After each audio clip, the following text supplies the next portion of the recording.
We're still here with Senator Angus King on the set. Thanks so much for coming in, Angus. Absolutely. And for coming up for a charity summit this weekend.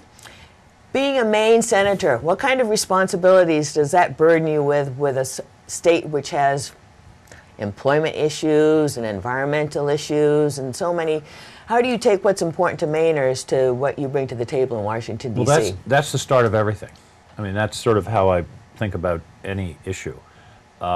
And it's good because I spend pretty much every weekend up here. And Friday, for example, yesterday, I was at the University of Maine at Orono looking at some very cool stuff, which is very promising for the forest products industry, with a lot of representatives of the industry. It's really, it's so neat.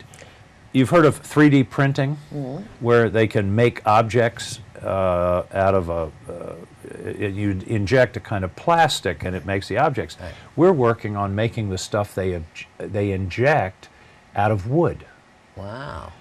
Breaking down the chemistry of wood and creating like a resin, like a liquid that can be used to make car parts, you know, anything, a telephone, anything you think of that's plastic, you can do this way. So yesterday we had a thing with the Oak Ridge National Laboratory, which is one of the great national federally supported research labs, came to Maine. We had a signing of a letter of intent for a partnership between Oak Ridge and the University of Maine to develop this cellulosic-based product, which is our future. A whole new product out of the woods. That's it. Yeah. You know, because for 100 years it's been paper, it still is paper, still is timber and 2x4s, but this is a whole new product, new jobs, new value added. So that was pretty cool. Then the sad part was I went from there up the road to Lincoln, to the hospital, and talked about the effect of the repeal of the Affordable Care Act on that hospital, which is pretty drastic, about $1 million a year out the door. Yeah. And also about the opioid crisis that's been just unbelievable. Scary. Unbelievable. They told, in Lincoln, for crying out loud. In Lincoln, Maine. Yeah. In Lincoln, Maine, and they told me the same thing that they did down in Bridgeton, Maine. You're not going to believe this.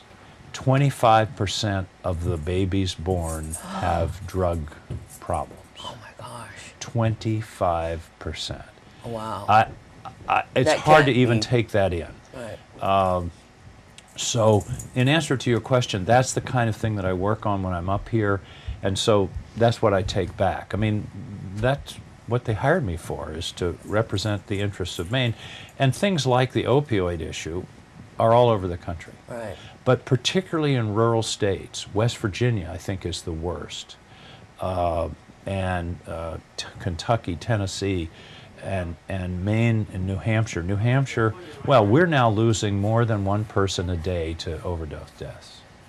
And so my big thing in Washington has been, let's get some money for treatment. We don't have, there's waiting lists. People who are ready to say, I need help, can't get into treatment. That's a tragedy. What can you do to help make that better? Well, what we can do is we finally got a big slug of dough at the end of the year that's going to go all over the country. $3 or $4 million will come to Maine, and that's going to turn into beds for people that need the treatment. So that's and then, you know, there are all kinds of other ways we've sort of worked the law so that nurse practitioners, for example, can provide some of the treatment that's done, because in rural communities you don't have you don't have that many doctors. Another issue that I've spent a heck of a lot of time on, I almost said a hell of a lot of time, but I couldn't say it on television, is broadband. One of the biggest problems in Maine is lack of broadband. You can't do a business without broadband, and you're not even going to move into a town. What if you're looking at a house and the realtor says, well, this is a nice house and it's got a nice view and everything, but by the way, you can never get broadband. Right. Forget it. So, which is unimaginable to most of. It is, but in everyone from Portland South would think, well, it's impossible. In rural America, though, we've formed a senator from West Virginia and I, Shelley Capito, a Republican, have formed what we call the Rural Broadband Caucus. And we're growing. We've got 15 or 20 senators now from North Dakota and Arkansas and Montana, all focused on any and all solutions. And this is a lot like when people didn't have electricity in the 30s. And Franklin D. Roosevelt created rural electrification, which changed America. It's the same issue. And the problem is the houses are too far apart to justify stringing wires. So we've got to come up with other solutions, co-ops and you name it. The provider isn't going to do it on its own if the economic incentive isn't there. That's right. That's what the problem is. Our population in a rural place. And that was exactly the problem in the 30s with electricity. And so they created rural electric co-ops. Doesn't that sound silly now when you say that? Yeah, yeah, but I don't know, 30% of America didn't have electricity at that time. And to me, this is the same. It's like water and electricity. And so that's a big deal here in Maine, and I wrote my first op-ed in my campaign in 2012 about broadband. You know who I quoted? Lincoln. When Lincoln ran for the Illinois legislature as a 23-year-old kid, he lost, by the way, his first brochure talked about the importance of public improvements, roads and waterways. There you go. It's the same issue. Sure. Wow. You can't go wrong with Lincoln. He was a smart man, wasn't he? He was really a smart man. How do you keep your energy up for dealing with all these things, getting up every morning and fighting the fight? Well, it's a combination of things. I think part of it is that the work is so challenging and interesting. I mean, I was walking between hearings the other day, and I hope nobody was near me because they thought I was crazy. I just started to, I said aloud, this has got to be the most interesting job in the world, because the easy problems are solved before they get to us. So they're very challenging, very complicated. Nothing is really simple, but it's really engaging. And I told Mary the other day, I think I've been preparing for this job all my life. I just didn't know it. But it's so. If you're not engaged in this work, you don't have a pulse. You're not into it. You're not in for your ego, though, are you? I'm too old for that. We don't know what ego is in the state of Maine. No, we are egoless in the state of Maine. If you were doing it for that, it doesn't. There's the payoff isn't there. No.